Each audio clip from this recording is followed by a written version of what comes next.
Welcome to my podcast, Today's Dream, Tomorrow's Reality. My name is Vicki Poole. I'm a life coach, health coach, and hypnotist at the Enlightened Peach. And this podcast is all about embracing our mosaic life. And some of you may ask, what is a mosaic life? Well, it's recognizing that all the pieces of our life, the good, the bad, the indifferent, have all come together to make us who we are. Change any one thing and we are different. With that in mind, I invite you to embrace your perceived imperfections and celebrate who you are. And this podcast is unedited and raw, just like life. And I will be your host, and I will have special guests from time to time. As a matter of fact, I have a really great guest today. I'm so excited to get to talk to her.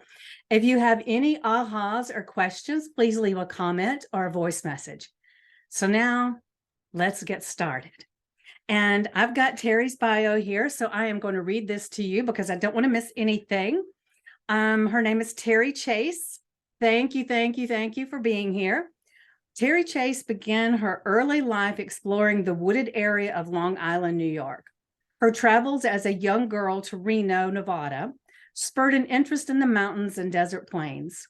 Terri has always been adventurous and loves the outdoors. She's passionate about teaching and has superpowers that help make hard and complicated concepts, ideas, and techniques easy to understand. And she always does it with a bit of fun.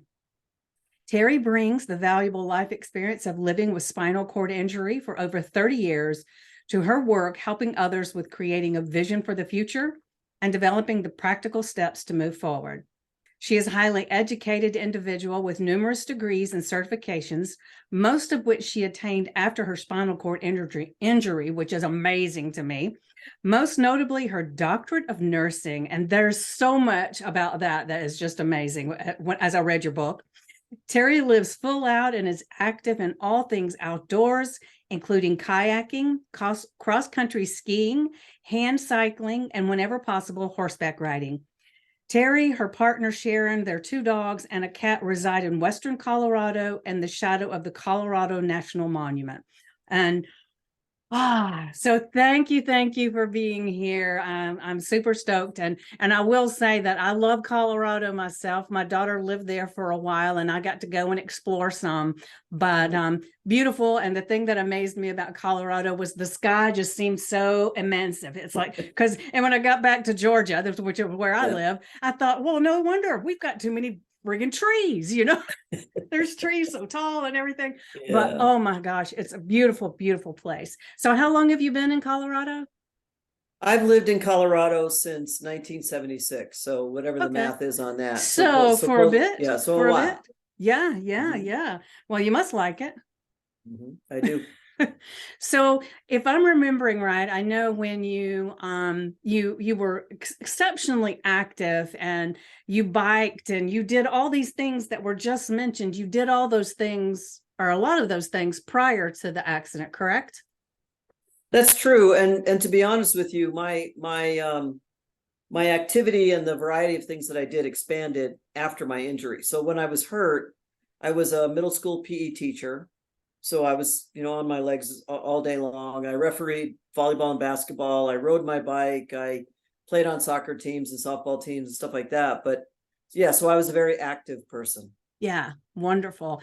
And if you don't mind, I know it's been a while, so it probably doesn't have as much of an emotional charge as it probably did a few years ago. But I would think with what happened, it would still have that feeling about it. Sure. But could you just share with us, I know you were on your bike when it happened. Can you just share with us, if you'd rather read it from your book? No, I can tell you. Okay. Yeah, actually it was 35 years ago.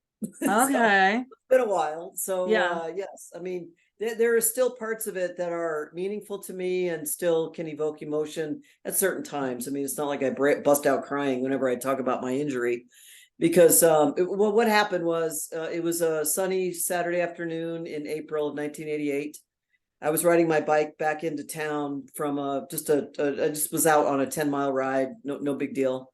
And as I was crossing one river bridge and getting ready to go into what I call my junkyard route, and kind of peel off onto another road, a man who was driving drunk was behind me, and he hit me I didn't know he was even there. All of a sudden I'm on the top of the hood of a vehicle, and I knew this is really bad. I could hear my bike crunching underneath, and it was very hot on the car. He swerved, I rolled, hit the ground, and sustained a T12 burst fracture, which left me with partial paralysis. Okay. So, I'm assuming he was charged and had to answer to this. Is that correct? Yes. Yeah. He eventually, he left the scene of the accident.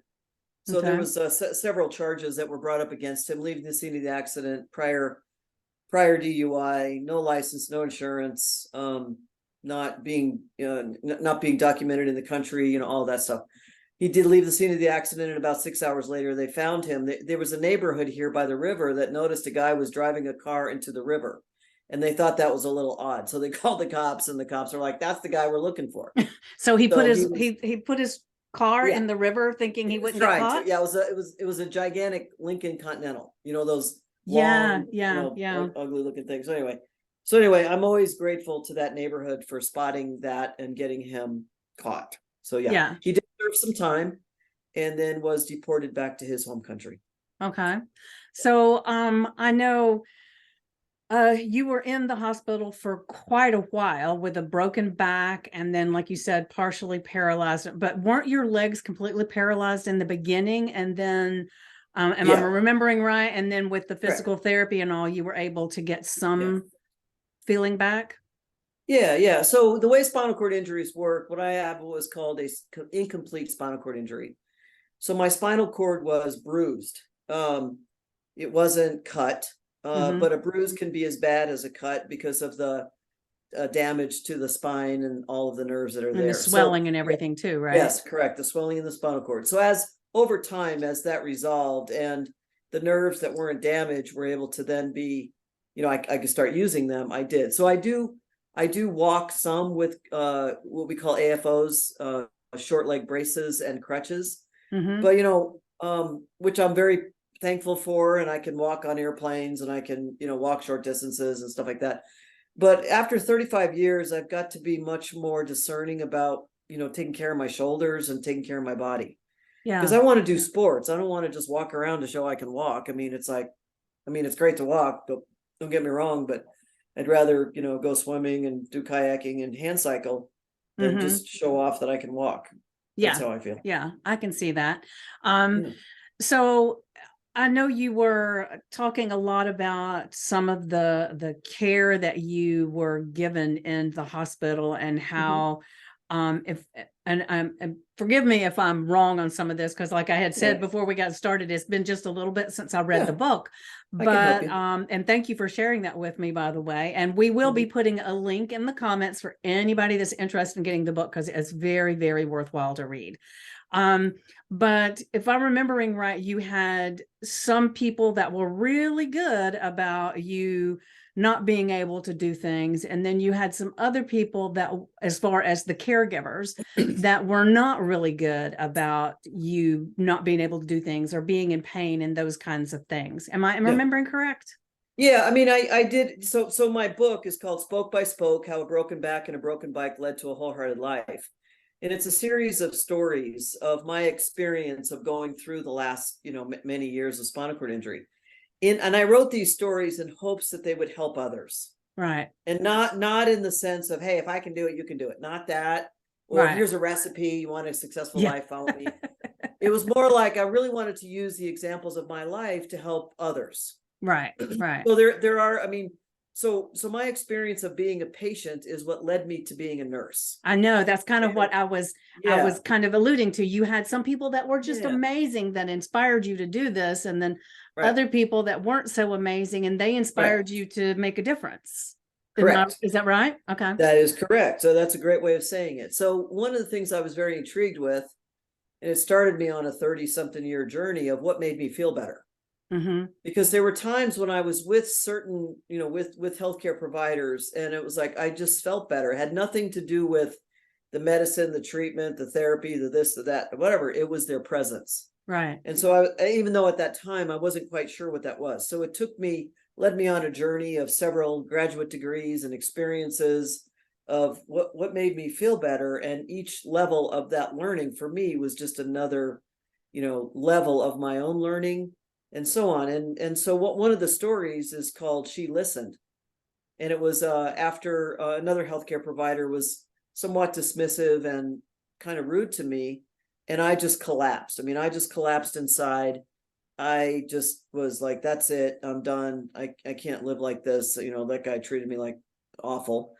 And so a nurse came in and she's like, that's not you. What's going on? And I mean, it wasn't that quick. It took a little bit for her to get it out of me. But basically, I told her what happened and that she just listened. I mean, she just sat and listened. And then she said, okay, all right, well, let's get you out of your chair and get you into bed. And we've got fried chicken and mashed potatoes in the kitchen. I'll bring you some. So, that was a healing moment that was so impactful for me that it was like, yes, that's I'm getting closer. That's what I want to do. I want to be that healing presence for people. Yeah. And I was blown away with your determination to become a nurse, because they said, you're in a wheelchair, you can't do this. Right. And you going through and reading about your experience with that and how you had to figure out how to maneuver different things that everybody else takes for granted. And I will share, I have a niece that has muscular dystrophy. And she's in a wheelchair, and she's an adult, but she, it's one of those progressive things. So she's losing a lot all the time. She can't do any of those wonderful sport things or anything like that. But it's interesting with her. When I get around her, a lot of times I'm reminded so much of the things that I take for granted every friggin' day. And so it's like a wake up call. I can roll over in the bed, I can get out of the bed, I can get frustrated because I have to go take care of an animal, or I can get, and there's so many things that we as people, I'm speaking for people who can walk and all that stuff, that haven't had any of these medical issues that prevent that. It is just I don't know. Sometimes I don't even know how to articulate it, but it's so important as human beings to be more mindful of these things with everybody, and so that's one of the things that really struck me, with you having to do so many things differently and figure it out and wrestle through it, and not wanting to be, well, we have to help her or anything like that. So you want to speak a little bit on that? Because I'm telling you, that was the most blown away I was. Right. Well, I appreciate that. Well, I'll start with a couple things. One is I was bound and determined from the beginning to make this situation work for me. Like I was not going to use the wheelchair as an excuse to stay stuck. Right. I saw it as an opportunity to go forward. I also knew that there's a lot of what I might call like low expectations for people with disabilities. Like, disability, you're not going to be able to. And I'm like, I'm not doing that. Like, no, I'm going to do everything. So I was very motivated to get back. Well, first of all, I was very motivated to get back to my students at my middle school. I was a PE teacher at the time, and I'll tell this short story and then I'll move into the other stuff. But basically what it was a month before I got hurt, one of our students completed suicide. And he was like the most handsome guy, quarterback, most popular kid. And I'm like, no, I can't leave my kids with this message of things get painful, then you just, complete suicide. I didn't want that. So it's like, all right, bad things happen, you get through it, you come back and you do better. Come on, kids, let's go.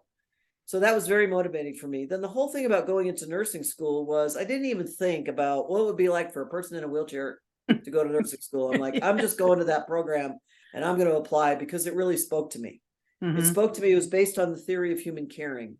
And anyone who's in nursing knows about Jean Watson and her theory of human caring. And it came really close to what I was looking for, what made me feel better. So I just, in my chapter in my book is called Flinging Forward, because honestly, I just like, okay, I'm going to apply to nursing school. I didn't even think about it. I'm just going to go. And then they didn't accept me the first time. And I just came right back at them and said, was it my disability? And they're like backpedaling. No, it's not your disability. I'm like, okay, well, then what was it?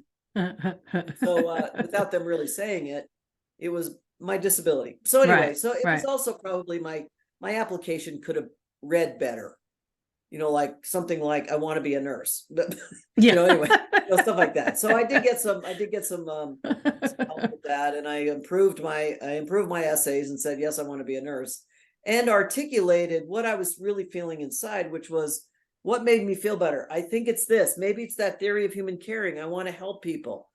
So that's what happened. And so then the experience of being a student was challenging because, there's that big spotlight on me, like, okay, you're in a wheelchair. Are you going to be able to do this? Okay.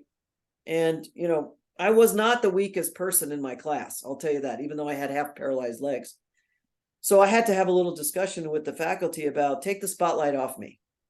I will not be unsafe. I will ask for help. I will problem solve, but take that spotlight off me because that's not right. Yeah. And so they did. And we got through it. But then, there were nurses along the way, as all nursing students experience, kind of like nurses who don't really want to deal with students, but they're behind me saying things out loud like, how could she ever be a nurse? She's in a wheelchair. And I'm like, well, they're kind of dumb because I can still hear what they're saying. That kind of stuff. Yes. But anyway, but then there were very great faculty and very great clinical nurses who helped me. I never had one patient say, get her out of here, she's in a wheelchair. Not once. They were like, I saw them eye to eye. I could understand where they were at in their place by just my own experience. So so there were a lot of positives, and I'm always very, very grateful for that. So are you still practicing nursing today? Well, I just retired from my last brick and mortar job. I was a BSN faculty, a faculty member in the BSN program at a university here in Western Colorado. I just retired from that. Now I'm moving into my own work, which is consulting, coaching, and speaking. Okay. Very cool. Very cool. So what really, I know, as you were going through all these processes and learning these things, tell me how you kind of got into the horse therapy. Okay, sure. Well, that was, so basically what I do is I incorporate horses in the work that I do with people. And I do a lot of, facilitating personal growth, spiritual growth, that kind of stuff. So incorporating horses into that work, it's a field called equine-facilitated or equine-assisted learning. So it was part of my journey of what made me feel better. And it through some other things, moved me into a training program of doing equine-assisted psychotherapy, where we learn to work with the horses. We learn to work with people from a psychotherapeutic standpoint, which at the time I was a psychotherapist. And I was like, what, that's really great, but not everybody wants to do therapy. And it's kind of freaky to say therapy. So I disengaged from being a therapist and moved more into my coaching and facilitation role. And I do that. So I had a lot of experiences in my own training about working with horses, about how they're just very present. They're, they really want to be in a relationship. They're also very keen on nonverbal cues, nonverbal language. And I think they really helped me be a better human being. So I run mini retreats and sessions with people and horses. And for growth and learning, we work on communication, safety, confidence, leadership, problem solving, how to get along better, all in partnership with the horses. So I've never done that kind of therapy before, so I'm really, really intrigued. So can you kind of tell us a little bit about what that looks like? I mean, other than just somebody just there in front of the horse, I mean, and what kind of people benefit the most from that kind of thing? Sure. Well, when you're using the word therapy, that's not what I do, but I can tell you a little bit about that. And what that is it requires a licensed mental health provider, whether that be an LPC or a licensed counselor or whatever. They work in partnership with a horse and someone who helps handle the horse, and they work with the client on processing some things that might be going on with them. So they might act, but they do hands-on work. So we work on, grooming, leading, walking through ability courses, taking them up and over obstacle courses and that sort of thing, with the purpose of delving into their psychiatric or mental health issue. That's fine. What I do is I do hands-on, we do grooming, leading, going through obstacle courses, ability courses to learn about ourselves. And so, it's not just, hey, go out there and hang out with the horse, although, there are some programs that do that. But I have a little bitty plan that we work on, and we just kind of work with the intention of maybe it's communication, maybe it's safety. But the other thing that's really cool, Vicki, about working with horses that I've found is I might have this little bitty plan, but then there's all these really cool things that come from it.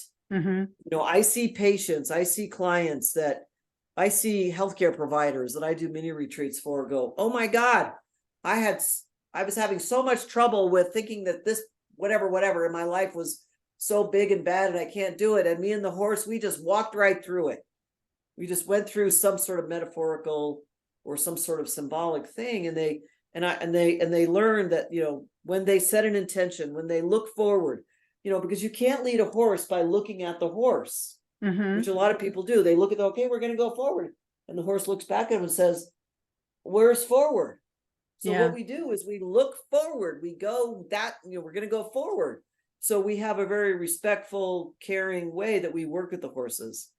So there's a lot of cool things that have happened in the work that I've done. Yeah. And I know you can't really share particulars about people, but what would you say that doing this with you don't call it therapy. What do you call it? Well, I call it equine-assisted learning. Okay. So when you're doing that with your clients, and so what is the census afterwards of different people and everything about what kind of things other than what you just mentioned, that it actually changed in them? Sure. Well, I can talk about some of the work I've done. This is not therapy. So I recently worked with a team of healthcare providers who work in a very high level, state level agency policy, you know, but they work on programs that are very meaningful to I think it was with children. So this group, the group of 6, hadn't met together live in person for 2 years because of COVID. So then they sign up to work with me because they wanted to work with, you know, getting back together as a team, you know, seeing each other, you know, individually, you know, as human beings, that kind of stuff. So we did our work and you know, I had them do things like the grooming, like just standing with the horse and breathing, being really present, you know, getting back in their body. So we did that. And then I had them each individually lead the horse around the ability course and the obstacles. And then I had them work together, like, okay, grab somebody in your team. You two have to work. One person's going to be blindfolded now, you know, or have their eyes closed. And then at the end of all that, they had their first live team meeting in the middle of the arena with all the horses. Oh, wow. And I couldn't get to them because of the setup. I couldn't be out in the dirt with them, but I'm watching them going, wow, that looks really cool. And then they all came. I said, okay, come over here and tell me what was going on. Well, we just had our first live in-person meeting. And I'm like, oh my God, how cool is that? And how did it go? Oh, it's great. We're, you know, too bad we can't bring the horses every time we want to have a meeting, but we just feel so much better about ourselves. They wake up, they feel more enlivened. They're breathing, they're back in their bodies, they're clear-headed. So does that give you some idea? Yeah, that's pretty cool. So I'm assuming that we'll be having a link or something for people to be able to sign up for something like that, because that does sound amazing. And so you're in Colorado, and that's where you primarily do all this, right? Yep. Okay. Yep. All right. Wonderful. So maybe if you could, I know you'd mentioned something about reading something from the book. So is there a favorite passage or a favorite story that you would want to read and share? Well, they're all favorites. It's like your children, right? You have a whole bunch of children. They're all your favorites. Yeah. Well, hopefully. Yeah. Of course, they're all my favorites, right? Isn't that what all parents do? Well, do you want, because you are an intuitive and you work with people in hypnotherapy. I'm happy to read a story called A Plain White Garment. That's fine. Yeah. And that's, I don't know if you remember that, but that was, that to me has a lot of spirituality in it. And let me see how many pages. So A Plain White Garment. Let me just make sure it's not too long. Yeah, that should be okay. Okay. So this is called A Plain White Garment. You want to show them your book before you start reading? Sure. I don't know if you can see it very well. There's a glare. Okay, there we go. Spoke by spoke. Yeah. All right. Okay, so a plain white garment, chapter 5, Saturday, late afternoon. I'm sitting in a wheelchair in my rehab hospital room. I've just returned from an outing to the shopping mall. This wheelchair and I are getting to know each other a little better. Recreation therapy outings are designed to help patients new to spinal cord injuries and wheelchairs navigate the world again. Malls aren't my usual environment for weekend adventures, but I'd sign up for anything to get out of the hospital. On this particular outing, I'd roll along the smooth, wide mall hallways and maneuvered through racks of summer dresses and stacks of packaged underwear.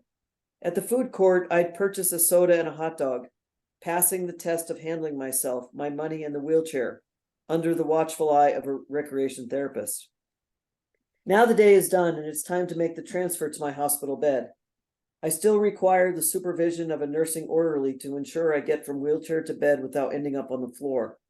I press the call button and politely say to the ward clerk on the other end of the speaker, "Okay, I'm ready for a transfer. Can you send in an orderly, please?"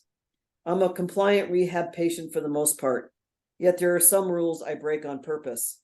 For example, I won't sign back into the patient logbook when returning from an out-of-hospital experience. It's my little bit of rebellion as a grown woman under the supervision of hospital workers. I wait for the orderly. I've come to know that workers don't always respond all that fast. There are many other patients and potential interruptions on their way to my room. So I get used to waiting, and that's what I do now. I sit and I wait some more. A light knock on the door gets my attention. This is a bit unusual. The orderlies usually just bust in without much warning, so I'm surprised someone is bothering to knock. "Come on in, I'm decent," I say with a wry smile on my face, my modesty long since tempered from having been in the hospital for a couple of months. "Oh, hi." The words come from a small-statured, gray-haired woman I'd never seen before. She's very nondescript and plain-looking, and she walks slowly and softly into my room, almost as if she's tiptoeing. Something is different about her. I can't recall having seen her before. I am. She gives me a name I don't recognize and which I still can't remember. Hello, I say. How can I help you?" This seems like a reasonable response to a situation that feels slightly odd. Maybe she's lost or looking for my roommate. She holds a white shirt in her arms, apparently offering it to me. I sit still, wondering exactly what is happening. All my clothes are neatly stacked in the hospital room closet. Nothing is missing as far as I know. Certainly not this white shirt. "You have been blessed by this circumstance," she says in a way I can only describe as a soft, loving voice. "There are many great things ahead if you're willing to accept the blessings. I have brought you a garment, a symbol of this new life for you." This feels rather strange. I'm Catholic educated and a regular participant in Mass, so I can appreciate the mystical in the world, even ideas about spirits and unseen influences. I'm not even afraid of or weirded out by her comment. In fact, I feel fully present in this moment of exchange, so much so that it feels charged with something otherworldly. She stands still, extending the garment to me. I sit there silently, not knowing what to do. Should I hit that buzzer again? Should I be afraid even though I don't feel it? I don't know this lady, and I want to believe I don't have any idea what she's talking about. Yet, on another level, I'm listening intently, as if understanding something on some other level than what I'm aware of. The shirt she's holding out to me is a thigh-length pullover. A few buttons, no zippers. It doesn't bear any store tags or labels. It's just a plain white garment with simple embroidery along the neckline, a very homemade look. "Okay," I say at last, with a little skepticism and perhaps curiosity. I had decided early on that this accident was a kind of spiritual wake-up call. I would use it as an opportunity for growth and a new direction. I just wasn't expecting anyone else to know of my thoughts on the subject, not least some random stranger in my hospital room. I take the garment from her outstretched hands and lay it on my lap, and just as quickly as she enters the room, she exits. The white garment lays across my lap. My mind and heart are touched by this brief encounter, which I really don't even understand. The door swings open again. "Okay," says the orderly who bursts in. "Ready for that transfer?" "Sure," I reply. Hey, do you know that lady, the one who just left my room as you came in?"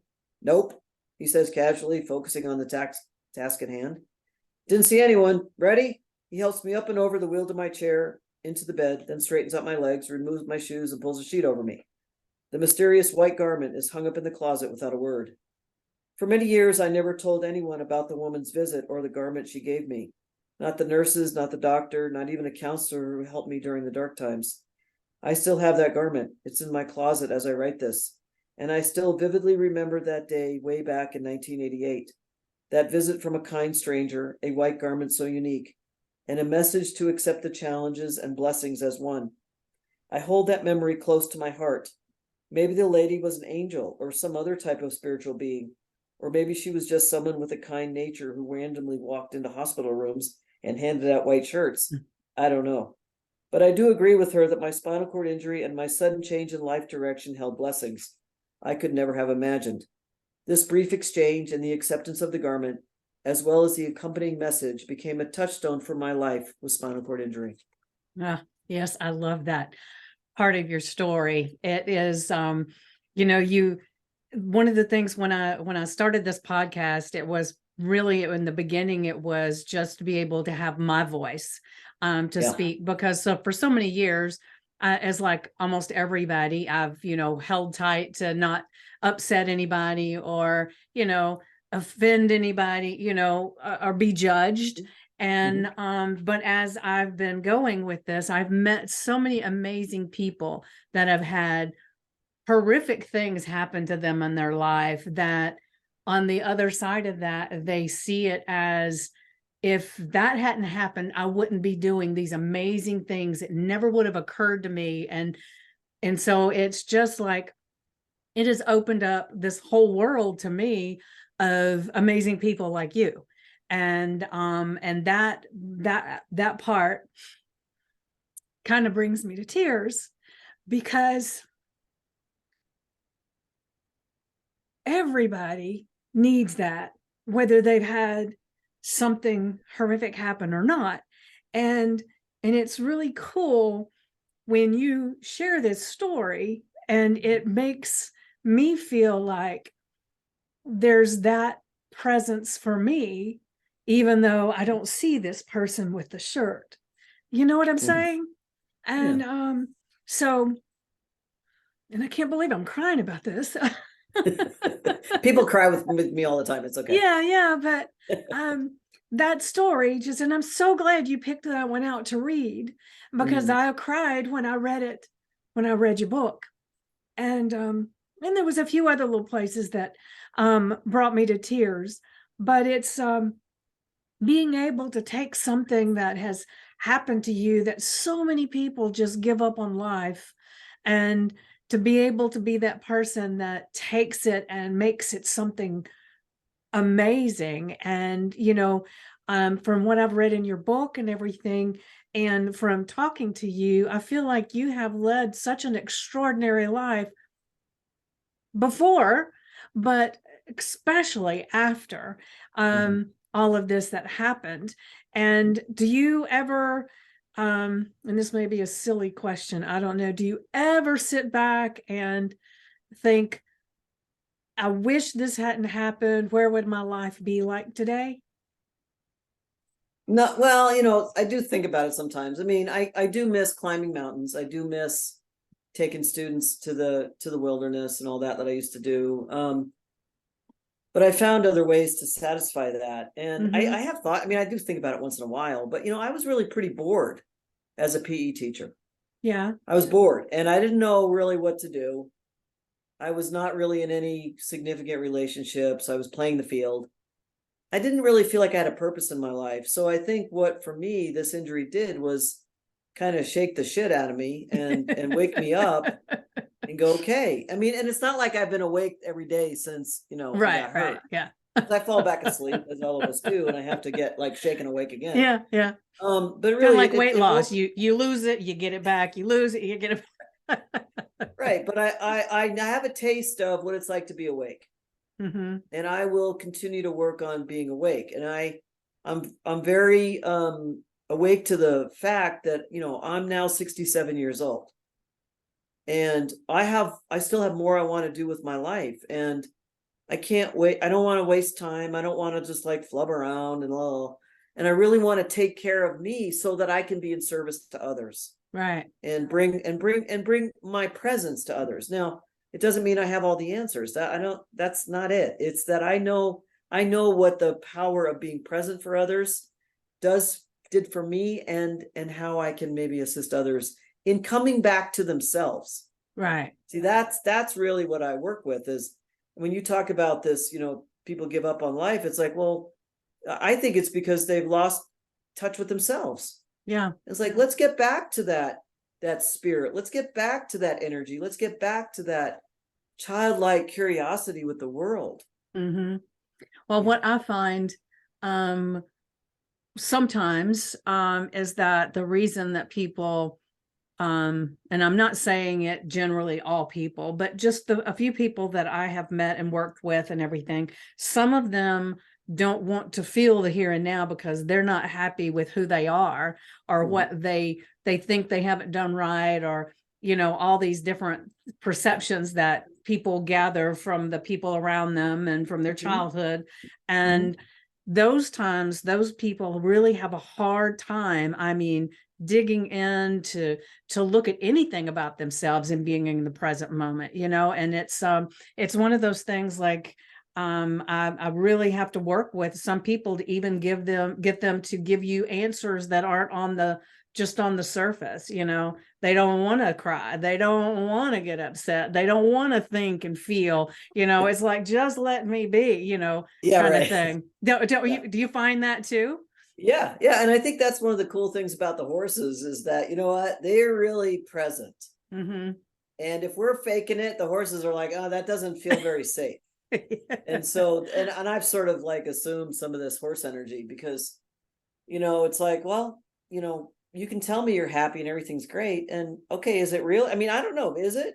But I get a sense that maybe something's not really right there. I mean, what would you like to be different? So anyway, yeah. Yeah. So, is there something in particular that you would like to share with everybody? Maybe it's something that's not in your book, that's something that feels like it might be just the bridge for someone to move somewhere in their life. Yeah. Wow, that's a lot. I guess might have to write a whole other book on that. I think one of the things that I think one of the things that I do with people is I think one of my superpowers that I feel like I can help people with is I really help with making complex things not so scary. Explain that a little bit, because technically that sounds wonderful, but okay. Well, for one, this is a very concrete example. Okay. When I was in the hospital teaching, because I eventually, as I went through my nursing program, I was hired by Craig Hospital where I did my rehab. I was hired by them to run the patient and family education program, which is a big deal because people with catastrophic injuries and their families have to learn a lot about themselves, their care, and all that, so they can be out in the world.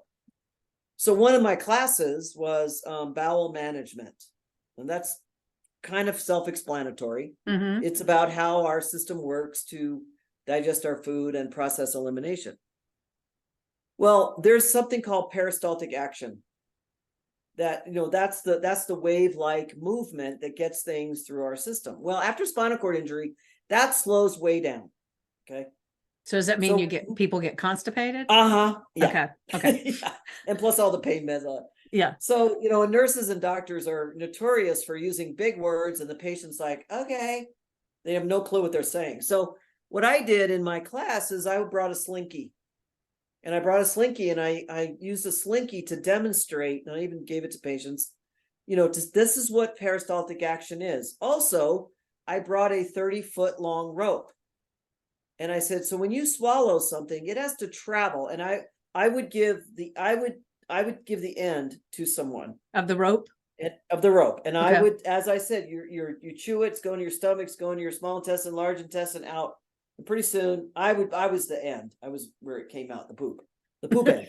And I said, so what I want you to get is that this peristaltic action really slows down. Plus it's, whatever you take in, it's got to go 30 feet. And it was like, wow, then they got it. So that's one example. Okay. That's a very concrete example.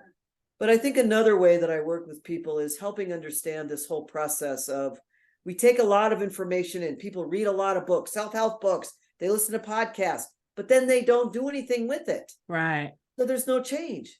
Right. So one of the things I do, another superpower is, okay, well, let's get experiential. Let's try it out. Let's put one little thing into action so that you can work on transformation. Right. Because information is all around us. Right. We don't take it in, but we take it in, but we don't do anything with it. So that would be one of the things I do with people is let's try one little thing. I work a lot with using the science of well-being, which is, has its roots in positive psychology and authentic happiness and all that. But there's many practices in science of well-being, but one of them is around what went well. Because people always want to talk about, oh, it didn't go well, I sucked. I'm like, okay, stop. Yeah. Every day you've got to come up with what went well today and why. Yeah. And it's funny you say that, because with my coaching clients, when we sit down to talk, and nowadays it's still on the computer, we're on Zoom, and we do a few deep breaths to get settled into the space and everything. And then the first question I ask them before they can say anything else is, what went well this week? And then, and then we make a note of it. And the funny thing to me is, well, sometimes they'll say, well, I don't know, I can only think of one thing. And then we keep talking, and then suddenly say, I now remember this thing happened good too. And this thing happened. And it's just, people don't even sometimes recognize it in their lives because they're so focused on what went wrong. Yeah. So it's pretty cool thing to take people through. It's one little piece like that and a few other things. So so what I do when I work with people is I break it down. I make the complex not so scary. We work on one little piece, one little bite size, 3% thing you can do, whatever. So yeah.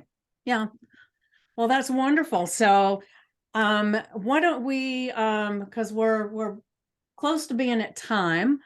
So, one of the things that I would like to ask you about before we go forward, because I was thinking, because I don't really know what hand cycling is.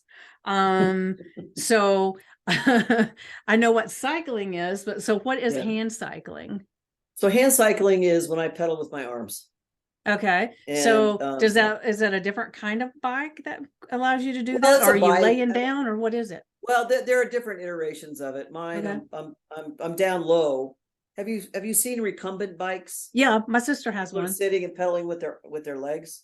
Well, basically it's about that size. Most of the time has 3 wheels because it's kind of hard to hold your balance. Right. And so and there's several different brands. And I down in Georgia, there's a really great rehab center called Shepherd Center in Atlanta. And I know they have a really strong recreation therapy department. And I would guess they have lots of good folks out in the community that are doing hand cycling. Okay. Because I haven't seen it, but it's kind of like, how we go through life and we don't notice all kinds of things, but now that you've mentioned it, I'm going to see them on every corner, That's right. Please do. Yeah. So that's pretty cool. So this has been really amazing. I have enjoyed it, and I look forward to having more conversations with you at some point. I would love to pick your brain about some other things. And when you do book 2, we definitely have to talk about that. But before we close, is there like because I'm going to put all your information in the comments and everything, but is there someplace that is the best place for people to reach out to you that you want to say in case they don't see the comments? Sure. Well, I'm totally open to conversation. Okay. And if people want to contact me through my email, which is Terri, TERRY at drterrichase.com, drterrichase.com. Just send me a quick note. Tell me, let me know that they've seen you on the podcast, and we'll get a conversation or two lined up. I like to hear what's going on with people. Right. I'm really not I'm not a marketer, salesy. I just really like to be in a relationship and find out what's going on with folks. And if there's any way I can be of service, then let's check it out. That's cool. Well, I will share, since we it's been a few weeks since we connected, you know, because we didn't have time that worked together for both of us until now. But since then and today, even today, I told several people about you and your journey and how inspiring it was. And in the same strain as the other people I said that I've talked to that have done amazing things in their lives after having something that most people would give up with. And so thank you for being that person and for writing the book, which was very, very good and actually helped to feel, you know, a little bit at least of what it meant to be having all of this. And I will say really quick that one of the things that it just popped in my mind is that, you know, I was thinking when I first started reading the book, I thought that you were going to be telling the story without ever having those dark night of the soul kind of thing. But you didn't. You were really raw about that and how many times you really wanted to give up on life. You wanted to give up on things. And I think that was really good in that story because it helps me and it helps other people to realize that no matter how hard things get, when you're ready to give up, you know, you can find a way to pull out of it. And that to me is exceptional. So thank you for sharing that in the story as well. So you guys have to get the book because it is definitely a page turner and has some surprising things in there that I really, really enjoyed. Yeah, and it's available on Amazon. Okay. And then I'm sure you'll have the link, and then it's on Audible too. So, and it's only a 3.5 hour listen, you know, if you just want to listen to it. Yeah. And I narrate it, so you get to hear my lovely voice all the way through. So all right. Well, thank you so much, Vicki. I appreciate your work and appreciate you bringing me in. Well, thank you. So you can reach out to Terri for a conversation. And then if anybody wants to reach out to me, you can reach out to me via my email, theenlightenedpeach@gmail.com. And if you want to have a conversation with me about struggles that you may be having or anything like that, you know, definitely get in contact with me and let's have a conversation. So thank you again, Terri, and I greatly appreciate you. You're very welcome. All right. Bye-bye.